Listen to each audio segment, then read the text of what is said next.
வணக்கம், அடவி உங்களை அன்போடு வரவேற்கிறது. இப்போ நீங்கள் பார்த்துட்ருக்கீங்கல்ல, இது வந்து டோரிஸ் ஹோல்ட். எத்தனை மொட்டுக்கள் இருக்குது பாருங்கள்.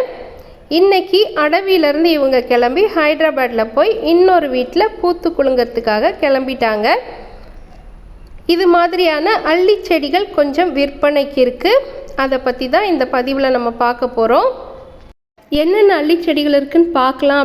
அப்படியே திரும்பும் பொழுது பார்த்திங்கன்னா அப்படியே நித்திய கல்யாணி வேறு கண்ணில் பட்டுடுச்சு. எவ்வளோ அழகாக இருக்கா பாருங்கள். இவளை பார்த்துக்கிட்டே அப்படியே இங்கே பாருங்கள், ஒரு மெர்மைடில் ஒரே ஒரு மொட்டு ஒன்று இருக்குது. எவ்வளோ பெரிய மொட்டாக இருக்குது பாருங்கள். மெர்மைடில் பூத்தாலும் நல்ல பெரிய பூவாக பூக்கும்.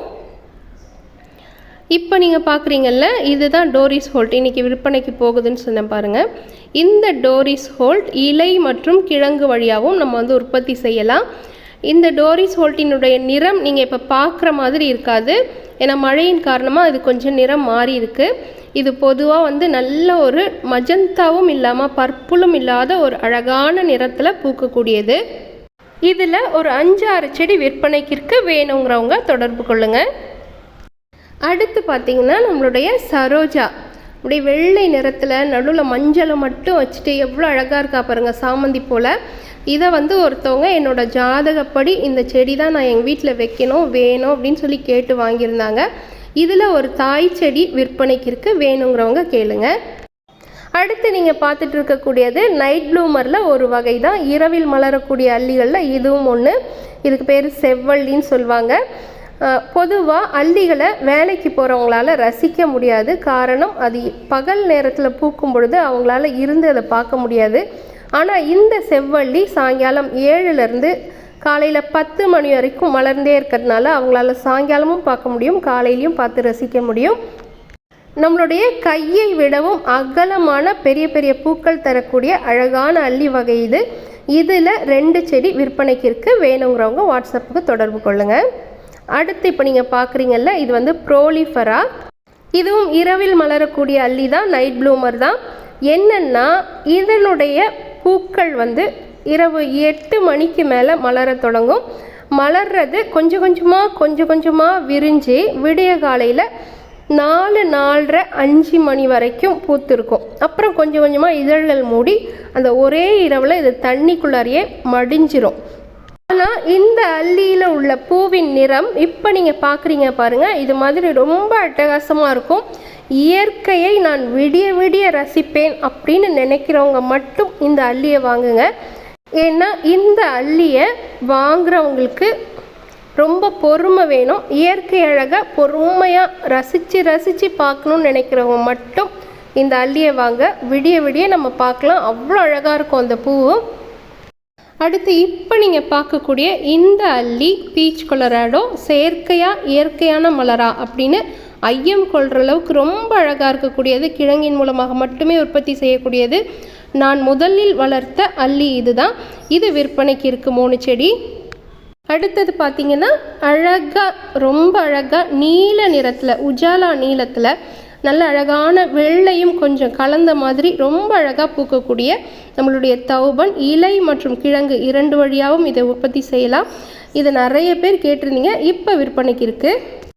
அடுத்து நீங்கள் பார்க்குறது தாவிக்கன் அப்படின்னு சொல்லக்கூடிய நல்ல பெரிய பெரிய பூக்களாக பூக்கக்கூடிய ஐஎஸ்டி வாட்டர் லில்லி இது. இந்த அள்ளியில் 2 செடி விற்பனைக்கு இருக்குது. வேணுங்கிறவங்க தொடர்பு கொள்ளுங்கள். இது வந்து கிழங்கின் மூலமாக மட்டுமே உற்பத்தி செய்ய முடியும். என்கிட்ட அள்ளி தாமரை வாங்கினவங்களுக்கு இந்த மாதிரி தண்ணி எப்படி தெளிவாக வச்சுக்கிறது அப்படிங்கிறதுல ஒரு சில ஐயங்கள் இருக்குது. இப்போ நீங்கள் பார்க்குறீங்க பாருங்கள், இந்த மாதிரி கப்பீஸ் மீனை வந்து அள்ளியில் விட்டுருங்க.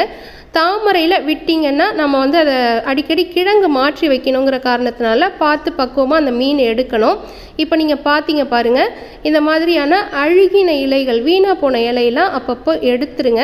தாமரையில் முக்கியமாக இந்த மாதிரி தண்ணியிலேயே மிதக்குது பாருங்கள் வீணான இலைகள், அதை எடுத்துடணும்.